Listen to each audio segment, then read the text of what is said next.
係嘛？你試想下，如果我哋300幾萬登記選民，有100幾200萬人走去投票，咁你話呢個政府佢仲可唔可以話我哋呢個公投失敗？我哋社民連同埋公民黨過去呢幾個月，我哋受盡打壓、抹黑，係咪啊？甚至乎而家個行政長官同埋呢啲咁嘅問責局長，你問佢投唔投票，咦咦哦哦，咁難答咩？唔投你咪話唔投咯咁啊嘛，係咪？全世界你都揾唔到一笪地方嘅領導人或者啲高官喺一個合法選舉裏邊，佢對於投唔投票好猶豫，甚至乎暗示唔投票，全世界都冇喎，大佬，係嘛？你睇下過往嘅選舉，特首就行出嚟，朝頭早2公婆喺佢自己所屬嘅選區就投票俾大家影張相，係嘛？支持所有政府嘅宣傳機器，一定叫大家去投票，鼓勵大家去投票。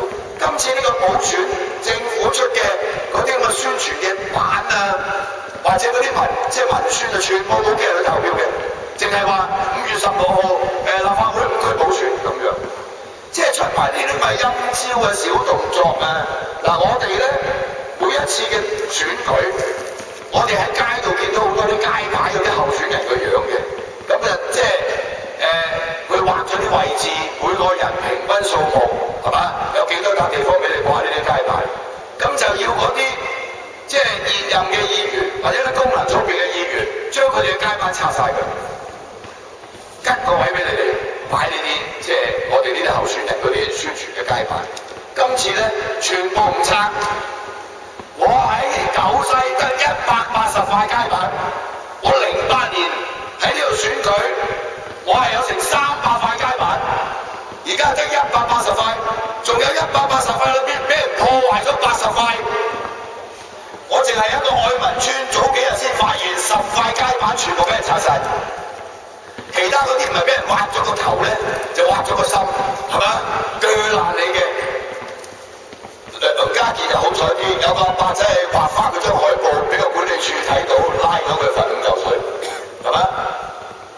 即係政府已經打壓你，嗰班咁嘅即係維園阿伯嗰啲即係基本教義派嗰啲，總之共產黨就係佢老豆嗰啲咧，係嘛？共產黨吹雞鬼，即係包括啲窮人都係嘅喎。